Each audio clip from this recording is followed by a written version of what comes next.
YouTube channel medical and nurses hub. तो आज हम एएनएम का ऑफिशियल क्वेश्चन पेपर यहाँ पे ऑफिशियल आंसर की है जो कि आप स्क्रीन पे देख रहे हैं, सॉल्व करेंगे। और जो भी लोग चैनल पर नए हैं प्लीज़ चैनल को सब्सक्राइब करके बेल आइकन बटन को ज़रूर प्रेस करें ताकि आपकी कभी भी कोई भी क्लासेस मिस ना हो पाए। मोस्ट इम्पॉर्टेंट थिंग, जो भी लोग एएनएम के ऑफिशियल क्वेश्चन पेपर है जो परचेस करना चाहते हैं वो आपको इस फॉर्मेट में पेपर्स अवेलेबल रहेंगे।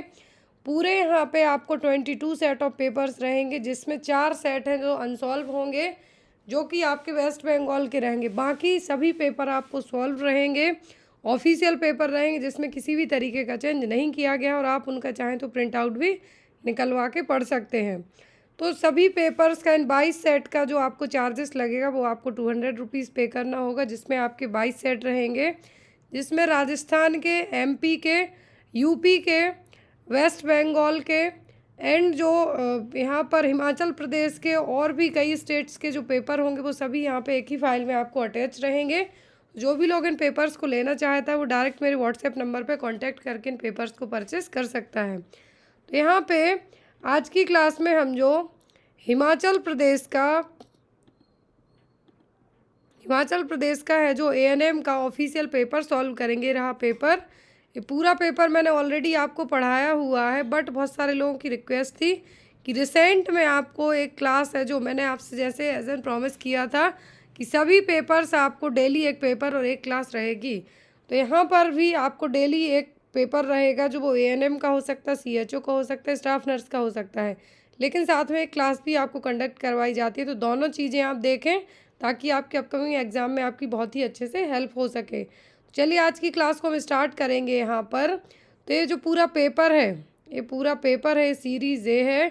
4 सीरीज़ में हमेशा एग्ज़ाम होता है ABCD, लेकिन कभी कभी और यदि ज़्यादा, लेकिन जो चारों सेट होते हैं मैं बता दूं, चाहे किसी भी स्टेट का पेपर हो, चारों सेट में आपके लिए जब ABCD में डिवाइड किया जाता है क्वेश्चन सेम होते हैं, क्वेश्चन नहीं चेंज होते, बट उनका सिक्वेंस बस बदल जाता है। तो चलिए आज की क्लास को हम स्टार्ट करते हैं। सब लोग MP व्यापम की तैयारी कर रहे हैं, उसकी सीरीज़ भी अपडेट की जा रही है कंटिन्यूस बैक टू बैक।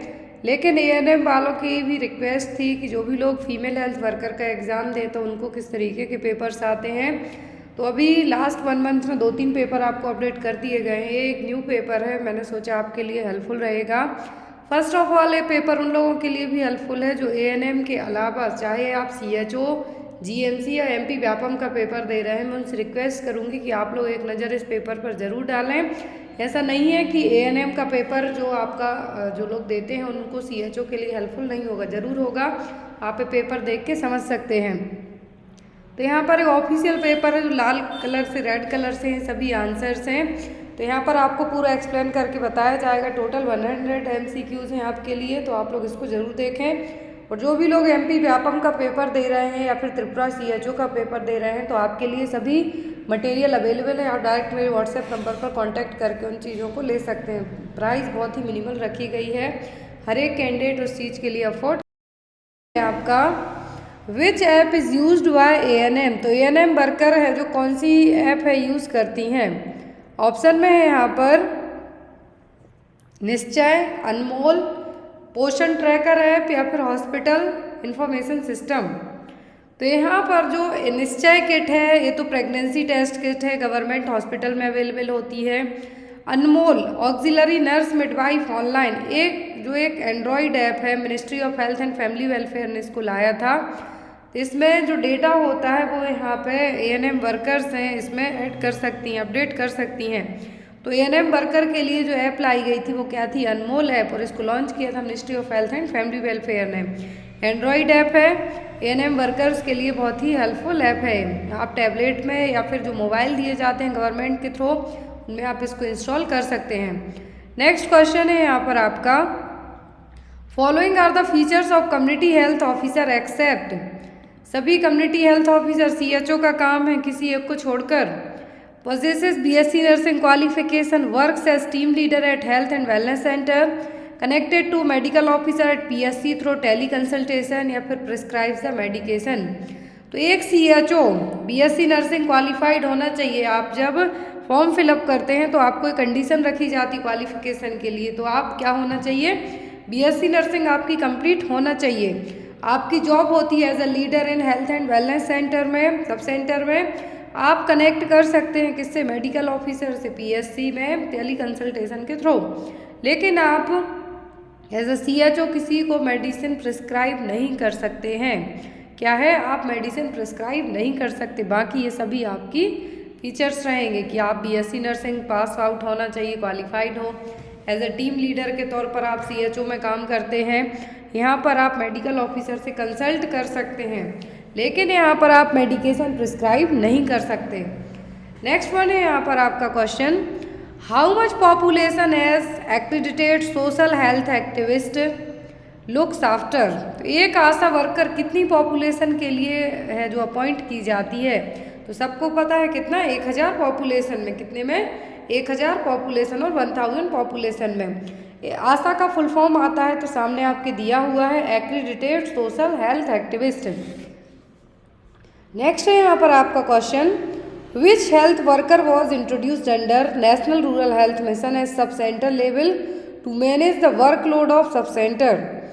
तो यहाँ पर NRHM के तहत है जो सब सेंटर में वर्कलोड को मैनेज करने के लिए जितने भी सब सेंटर होते हैं वहाँ पर कौन सा हेल्थ वर्कर इंट्रोड्यूस किया गया NRHM के तहत, anganwadi worker, second ANM, lady health visitor या फिर CHO।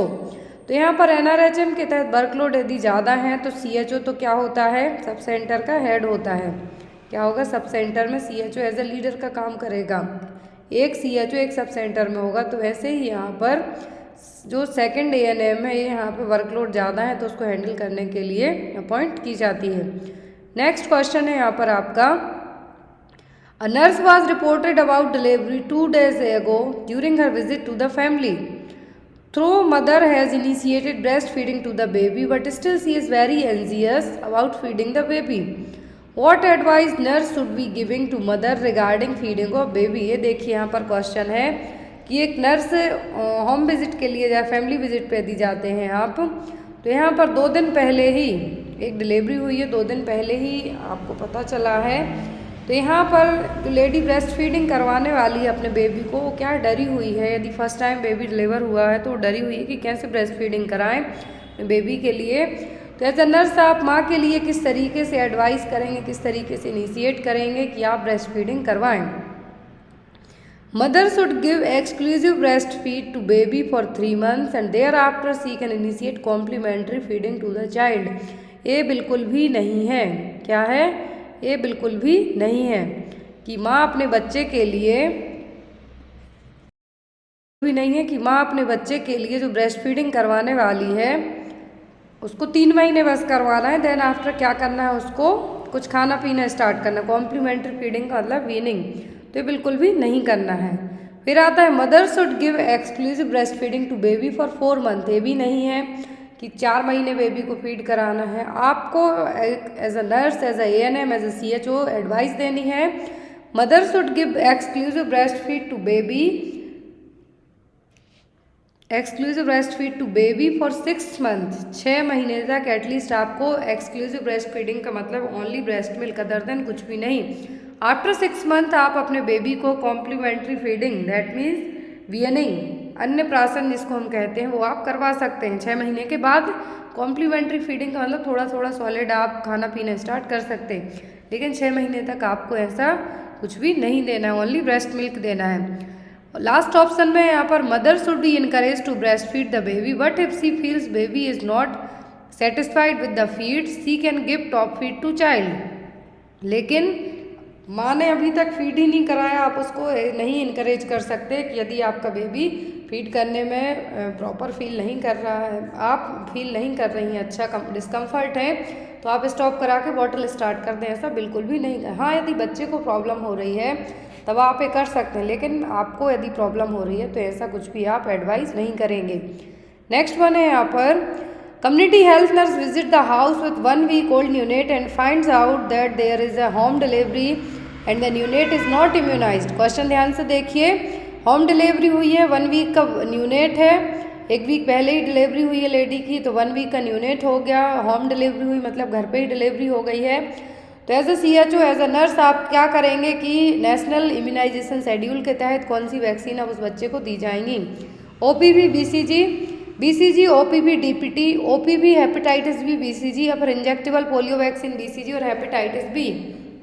देखिए यहाँ पर सीधा सा क्वेश्चन है। अब यहाँ पे तो घुमा के दिया कि 1 वीक का न्यूनेट है, होम डिलीवरी हुई, इम्यूनाइजेशन नहीं हुआ, आप कौन सी वैक्सीन देंगे। So at the time of birth दी जाने वाली वैक्सीन की यहाँ पे बात हो रही है। तो हॉस्पिटल में बेबी डिलीवर होता तो वहाँ पे वैक्सीनेशन करवा दिया जाता है, लेकिन होम डिलीवरी हुई है तो बच्चे को oral polio vaccine, hepatitis B vaccine और BCG वैक्सीन, तीनों vaccine eight the time of birth है जो दी जाती हैं, तो ये देंगे हम। नेक्स्ट है यहाँ पर आपका question, Mrs. Usha visit the sub center for her health checkup. She informed that she is missing her period. This is her initial visit. What should be the action of A&M at sub center?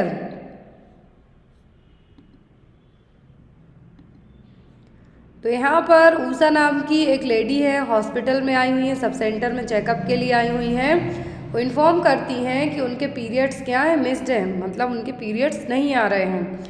Initial visit है उनकी, first time I हुई हैं।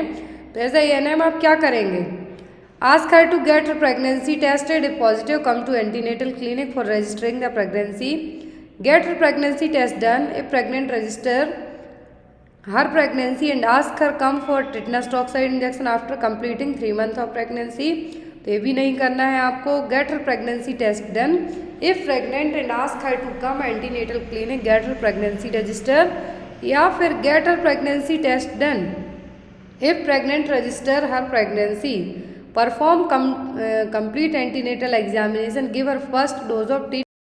हो रही है कि clinic पे आप आए, आपके पीरियड्स मिस हैं, तो आपका प्रेगनेंसी टेस्ट करवाया जाएगा। यदि टेस्ट क्या है, आप पॉजिटिव हैं तो आपका प्रेगनेंट रजिस्टर है जो उसमें आप रजिस्टर किए जाएंगे।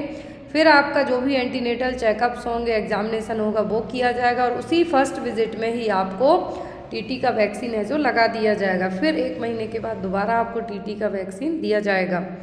नेक्स्ट है यहाँ पर आपको question, A woman is reported to you about unprotected sex last night. What will your right action?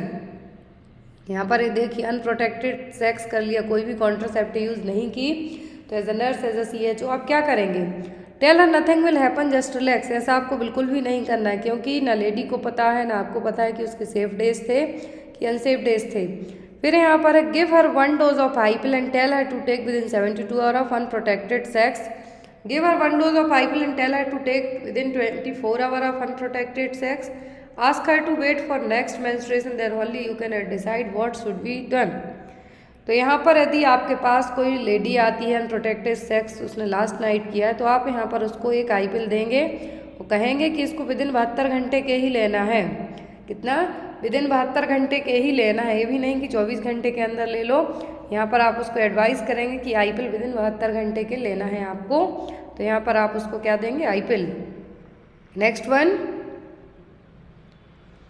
a 2-year-old child has come to you in sub-center with diarrhea, presenting with symptoms of irritability, thirst with eager to drink water, reduction in urine output. What will be the correct action for managing the child? यहाँ देखिए सब centre में एक बच्चा आया है, बच्चे की एज कितनी है, 2 साल है, डायरिया है उसको एट द टाइम, इरिटेबल है बच्चा, थ्रस्ट है, यहाँ पर बहुत ही ईगरली पानी पीना चाह रहा है, वो यूरिन आउटपुट बहुत ज़्यादा कम हो गई है। तो यहाँ पर आप क्या करेंगे, advise mother to give ORS solution at home regularly after each stool, teach her the sign of dehydration, explain her when to take child to hospital. ऐसा आपको नहीं करना है, क्योंकि बच्चे को क्या हो रहा है, यदि ये नॉर्मल डायरिया होता, क्योंकि ये माइल्ड नहीं है, ये सीवियर होते जा रहा है धीरे धीरे, मॉडरेट टू सीवियर है, तो यहाँ पर आपको क्या करना है, ask mother to stay in sub centre and give ORS in your supervision. आप बच्चे को ORS दीजिए अपने सुपरविजन में और 3 to 4 आवर, 3 से 4 घंटे वेट और वॉच कीजिए बच्चे में क्या डायरिया हो रहा है, क्या उसमें साइन दिख रहे हैं। Reassess if the child shows improvement in hydration status. यहाँ पर आप बच्चे को चेक करेंगे कि उसका हाइड्रेशन स्टेटस प्रॉपर हो रहा है या नहीं। Advise mother to give solution at home regularly after each stool, teach her the sign of dehydration and explain when to take child to hospital.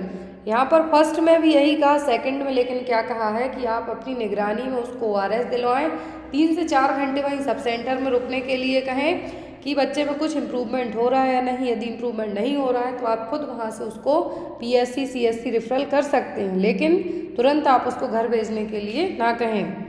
Next है यहाँ पर नेम ऑफ मलेरिया पैरासाइट। तो malaria का parasite तो क्या है? Plasmodium. Next one, national non communicable disease prevention and control programme. ये देखिए, non communicable disease control programme में कौन सी डिसीजेज इंक्लूडेड हैं? तो यहाँ पर है cancer, diabetes, cardiovascular and strokes. क्या है? Cancer, diabetes, cardiovascular and strokes. और यहाँ पर फर्स्ट ऑप्शन में था cancer, hypertension, cardiovascular and diabetes, लेकिन यहाँ पर हाइपरटेंशन इंक्लूडेड नहीं है। और दूसरे ऑप्शन में लेप्रोसी और TB है, तो ये तो कम्युनिकेबल हो गई। लास्ट में लेप्रोसी और TB है, तो ये भी कम्युनिकेबल हो गई, लेकिन जो करेक्ट आंसर है वो है आपका option number C, cancer, diabetes and cardiovascular and strokes. Next one, the innovative IT application of निश्चय makes it possible for the grassroots level healthcare providers to track every patient of which disease। तो निश्चय kit है, एक तो ये generally आती है testing के लिए, प्रेगनेंसी के लिए, और दूसरा यहाँ पर क्या कहा है, एक एप्लीकेशन है जो निश्चय किट है। बोला गया यहाँ पर क्या है? निश्चय एप्लीकेशन। क्या है? निश्चय एप्लीकेशन। तो जो निश्चय एप्लीकेशन है ये किसके लिए है? HIV एड्स के लिए, लेप्रोसी के लिए, TB के लिए कि मलेरिया के लिए? तो यहाँ पर जो निश्चय जो एक यहाँ पर एप्लीकेशन है किसके लिए है? ये है यहाँ पर TB वालों के लिए। किसके लिए? TB वालों के लिए, कि जो हेल्थ केयर वर्कर्स हैं उनका डेटा किस में भर सकते हैं? ट्यूबरक्लोसिस के मरीजों का निश्चय एप्लीकेशन में। Next one, under Vande Mataram which scheme which of the following statement is true. तो वंदे मातरम स्कीम के तहत सही पॉइंट क्या है? स्कीम कई बार एग्जाम में आई है। तो यहाँ पर इसमें क्या किया जाता है? It is a facility under which provision of free OPD services including antenatal checkup to all pregnant women and family planning counseling to new mothers on the 9th of every month at public and private clinics। Vande Mataram scheme के तहत एक main इसका यही target था कि जितनी भी pregnant ladies हैं या फिर जो लोग फैमिली प्लानिंग करना चाहते हैं उनके लिए काउंसलिंग महीने की हर 9 तारीख को, चाहे वो प्राइवेट क्लिनिक हो या फिर पब्लिक क्लिनिक हो, वहाँ पर आपका चेकअप है जो किया जाएगा। तो ये किसके तहत आया था? वंदे मातरम स्कीम के तहत। इसमें फ्री OPD चेकअप आपका होगा एंटीनेटल मदर्स का महीने की 9 तारीख को। Next one, under Antara program of contraceptive which of the statement is not true. Antara जो हमने DMPA पढ़ा है वही है यहाँ पर। तो अंतरा क्या है? एक injectable contraceptive medroxyprogesterone acetate is a hormonal contraceptive method for women that prevent pregnancy for 3 month. हर 3 महीने में DMPA और डेपो-प्रोवेरा का इंजेक्शन लगवाया जाता है इंट्रामस्कुलरली। तो ये बिल्कुल सही है। It can easily be administered in arms, thigh, buttocks. तो ये भी सही है। Suitable for breast feeding women, यदि ब्रेस्ट फीडिंग मदर हैं आप, आपने 6 महीने, आपकी डिलीवरी को हुए 6 महीने हो गए हैं, मतलब जो परपीरियम पीरियड आपका कंप्लीट हो गया है, तब आप इसको लगवा सकते हैं। फिर यहाँ पर it is a non reversible method of contraceptive, ऐसा नहीं है। नॉन रिवर्सिबल ये है, क्यों? क्योंकि इसको हर 3 महीने में हमें लगवाना पड़ेगा, एवरी 3 मंथ में। यदि आपने एक भी हर 3 महीने में नहीं लगवाया तो आप है जो अनप्रोटेक्टेड सेक्स करते हैं या कुछ और अदर मेथड यूज़ नहीं करेंगे तो आप प्रेग्नेंट हो सकते हैं। यहाँ पर यही कहा है कि कौन सा स्टेटमेंट सही नहीं है। तो हर 3 महीने में लगवाई जाती, बटक्स, आर्म्स, थाई कहीं पर भी इंट्रामस्कुलर लगवा सकते हैं। डिलीवरी के 6 वीक के बाद इसको एडमिनिस्टर करवा सकते हैं। Next one, the drug abbreviation and the total treatment period for all new pulmonary tuberculosis cases are. जितने भी नए केस होते हैं पल्मोनरी TB के, तो यहाँ पर सही एब्रीविएशन क्या है? तो 2HRZE + 4HRE।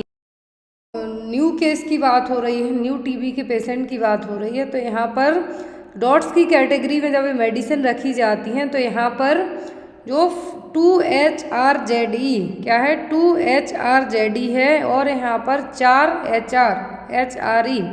तो यहाँ पर मेडिसिन जब दी जाती हैं तो यहाँ पर यदि फर्स्ट इसकी बात की जा रही है तो इनका जो इनिशियल ट्रीटमेंट किया जाता है तो 28 डोज पर मंथ दिए जाएंगे किसके, 2-HRZD के। यहाँ पर आपकी first line anti tubercular drug हैं जो रखी हुई हैं। फिर यहाँ पर बात की जाती है कि जो 4HRE हैं तो ये क्या हैं, तो यहाँ पर 4HRE हैं आइसोनियाजेड, रिफाम्पसिन एंड इथाम्ब्यूटोल। तो ये मेडिसिन क्या है यहाँ पर इंक्लूड करके दी जाएंगी फर्स्ट लाइन एंटी ट्यूबरकुलर मरीज के लिए। नेक्स्ट है यहाँ पर equipment used for carrying few vaccine vials to administrate it is outreach community vaccination programme. देखिए क्वेश्चन कितना ईजी है। क्या है जो आप इक्विपमेंट यूज़ करेंगे यदि आपको कहीं बाहर जाके वैक्सीन लगाना है तो वैक्सीन करियर क्या है, वैक्सीन करियर। ऑप्शन में था refrigerator, ice lined refrigerator, deep refrigerator. तो यहाँ पर कैरी करके आप वैक्सीन को ना तो ILR में लेके जा सकते, जितने भी PSC होते हैं वहाँ पर ILR यूज़ किए जाते हैं। रेफ्रिजरेटर, डीप रेफ्रिजरेटर आप तुरंत कैरी करके नहीं लेके जा सकते, लेकिन वैक्सीन करियर को आप यूज़ करके वैक्सीन को एक जगह से दूसरी जगह कुछ वाइल लेके जा सकते हैं। Next one, under national leprosy control programme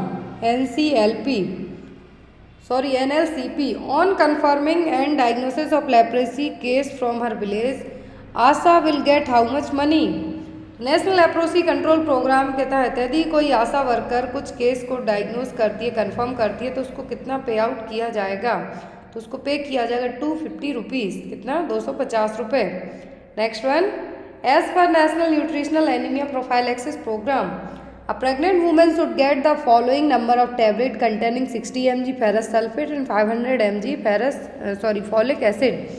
तो जो national nutritional anaemia control programme है इसके तहत एक प्रेग्नेंट लेडी को 60 mg का क्या होगा, यहाँ पर जो टैबलेट दी जाती हैं तो 60 mg फेरस सल्फेट होगा, 500 mg फॉलिक एसिड होगा।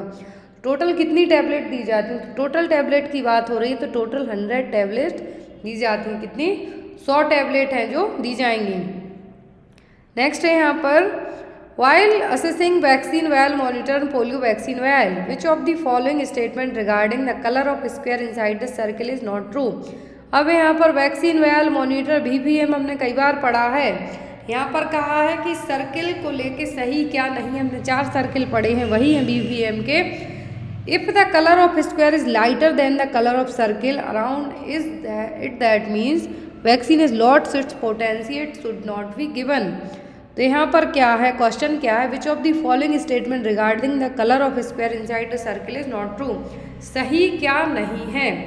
यहाँ पर है कि फर्स्ट भी यहाँ पर आंसर बताया गया है, तो क्या है, if the colour of square is lighter than the colour of circle around it that means vaccine is lost its potency and should not be given. फिर if the colour of internal square inside the circle is heat sensitive and changes the colour as it as expose to heat, तो ये भी सही है। If the colour of internal square become same colour of circle that means vaccine is lost its potency and it should not be given, ये भी सही है। If the colour of internal square becomes darker then the circle, तो सीधी सी बात है VVM को लेके सही पॉइंट कौन सा नहीं है, तो वो है फर्स्ट कि जो स्क्वायर होता है इसमें और जो बाहरी तरफ सर्किल होता है, इन दोनों के कलर को आपको चेक करना है वैक्सीन की पोटेंसी को। नेक्स्ट है यहाँ पर क्वेश्चन आपका, तो VVM से आपको क्वेश्चन कौन सी वैक्सीन VVM पोटेंशियल के लिए है या फिर कौन सी वैक्सीन यहाँ पे यूज़ की जाएंगी, तो ये यहाँ पे आपको एक बार रीड आउट कर लेना है।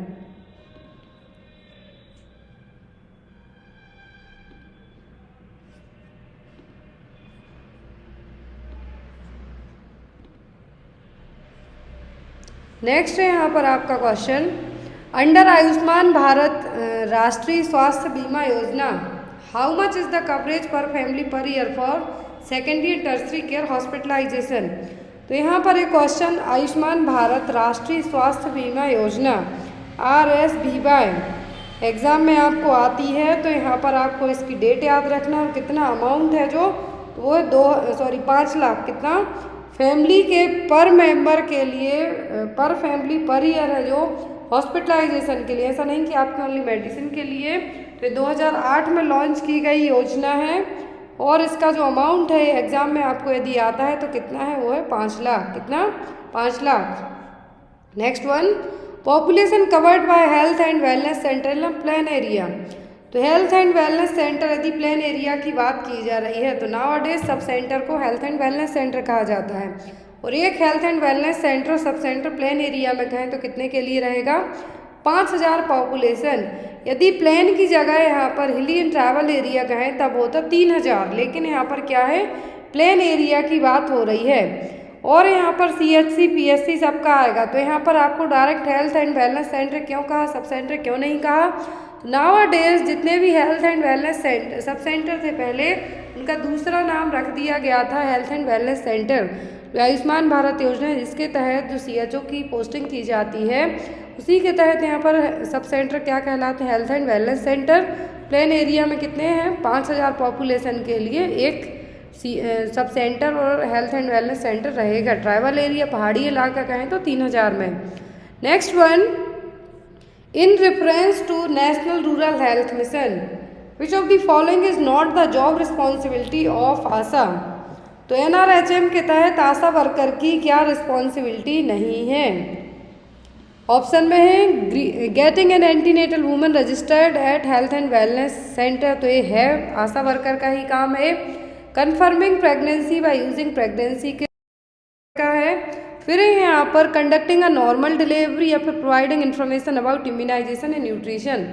तो आशा वर्कर यहाँ पर एंटीनेटल जो वुमेन प्रेग्नेंट है उनका रजिस्ट्रेशन जो भी करना है वो करेगी हेल्थ एंड वेलनेस सेंटर में, सब सेंटर में। प्रेगनेंसी किट यूज़ करके प्रेगनेंसी को कंफर्म करेगी। इम्यूनाइजेशन और न्यूट्रिशन के बारे में आपको जानकारी देगी, लेकिन डिलीवरी कंडक्ट करना एक आशा वर्कर का काम नहीं होगा। So here is the right answer is option number C। Next one है यहाँ पर, primary health is the care of people with all of the following features except. तो यहाँ पर प्राइमरी हेल्थ केयर के सभी फीचर्स हैं किसी एक को छोड़कर, असेसिबल, एक्सेप्टेबल, अफोर्डेबिलिटी या फिर हाई टेक्निकल। तो यहाँ पर प्राइमरी हेल्थ केयर क्या है? Primary health is the care of people with all of the following features. तो जो भी प्राइमरी हेल्थ केयर दी जाती है वो एक्सेसिबल होना चाहिए कि हर एक के पास पहुँच जाए, जिसको मिल रही है वो क्या करे, उस चीज़ को एक्सेप्ट कर ले। अफोर्डेबल मतलब हर एक पर्सन उस चीज़ को अफोर्ड कर पाए। ऐसा नहीं कि प्राइमरी हेल्थ केयर में मान लो इम्यूनाइजेशन न्यूट्रिशन आया तो हर एक लोग है उसको क्या कर पाएंगे, एक्सेप्ट कर पाएंगे। लेकिन ये हाईली टेक्निकल नहीं होगी। जो गरीब लोग हैं वो ज़रूरी नहीं कि मल्टी स्पेशलिटी हॉस्पिटल में जाएँ। तो यहाँ पर वही है कि प्राइमरी हेल्थ केयर के सभी फीचर्स हैं जो नहीं है वो क्या है, highly technical. Next one, in the health care delivery system of India primary health care services are provided through. तो health care delivery system of India में प्राइमरी हेल्थ केयर किसके थ्रू प्रोवाइड की जाएगी? हेल्थ एंड वेलनेस सेंटर से, CHC से, sub divisional hospital या फिर district hospital में। तो प्राइमरी हेल्थ केयर प्रोवाइड की जाएगी सब सेंटर में, हेल्थ एंड वेलनेस सेंटर में। और जो यहाँ पर जब हेल्थ एंड वेलनेस सेंटर का रेफरल पूछते हैं तब होगा CHC, लेकिन प्राइमरी हेल्थ केयर की बात की जा रही है तो कहाँ पर मिल जाएगी आपको? सब सेंटर में। Next one, which of the following is not the ideal women candidate for intrauterine device insertion. कौन सी वुमेन है जिसको हम आइडल कैंडिडेट नहीं माने कि IUCD इंसर्ट करने के लिए? Nulliparous, no history of pelvic inflammatory disease, willing to check the IUD tail, in monogamous relationship. कौन सा केस होगा जो कि एक आइडल वुमेन नहीं होगी? आइडल का मतलब है जिसमें हम IUCD इंसर्ट नहीं कर पाएंगे, जिसको PID की हिस्ट्री ना हो, पेल्विक इन्फ्लामेटरी डिसीज़ की, उसको हम IUD इंसर्ट कर सकते हैं। जो लोग इंट्रायूट्राइन डिवाइस की टेल चेक करवाना चाहते हैं या फिर वो जो लगी हुई उसको रिमूव करके दूसरा लगवाना चाहे तो उसको लगा सकते हैं। जो मोनोगेमस रिलेशनशिप में है मतलब सिंगल पर्सन रिलेशनशिप में उसको लगा सकते हैं। लेकिन जो नलीपेरस है, कभी प्रेग्नेंट ना हुई हो, उसको हम आइडल कैंडिडेट नहीं मानेंगे IUD इंसर्शन के लिए, क्योंकि आफ्टर IUCD इंसर्ट करने के बाद किसी में रेयर केस में आप प्रेगनेंसी कंसीव नहीं कर पाते हैं, कुछ इफेक्ट के कारण, ब्लीडिंग के कारण, पेन के कारण। तो इसीलिए नलीपेरस वुमेन एक आइडल कैंडिडेट नहीं मानी जाएगी IUCD इंसर्ट करने के लिए। नेक्स्ट है यहाँ पर, which of the following kits are available at sub centre. तो सब सेंटर में दो तरीके की किट होती हैं, kit A and kit B। दो किट होती हैं सब सेंटर में, किट A और किट B। तो यहाँ पर आपका आंसर होगा किट A। नेक्स्ट है यहाँ पर, who is the team leader eight primary health centre for providing primary health care services in health care system of India. तो प्राइमरी हेल्थ सेंटर में, पीएचसी में, यहाँ पर लीडर कौन होगा पीएचसी में? Community health officer, ANM, medical officer या फिर हेल्थ असिस्टेंट। तो यहाँ पर प्राइमरी हेल्थ सेंटर की बात हो रही है पीएचसी में, तो पीएचसी में लीडर कौन होगा? तो वो होगा मेडिकल ऑफिसर। कौन होगा? Medical officer. सब सेंटर में पूछे तो हम सीएचओ कह सकते हैं, लेकिन यहाँ पर पीएचसी में पूछा है तो क्या होगा? Medical officer. Next one, community based assessment checklist form for early detection of NCD and tuberculosis is filled by which health worker by doing house to house visit. तो कम्युनिटी बेस्ड असेसमेंट चेकलिस्ट होती है, एक form होता है जिसमें early detection किया जाता है। जितनी भी ट्यूबरक्लोसिस डिसीज़ हैं या फिर एनसीडी हैं तो उनके लिए तो ये काम कौन करता है? आंगनवाड़ी वर्कर करेंगे, डॉक्टर करेंगे, आशा वर्कर करेंगे कि सोशल वर्कर करेंगी? ये काम करेगा कौन? आशा वर्कर। Next one,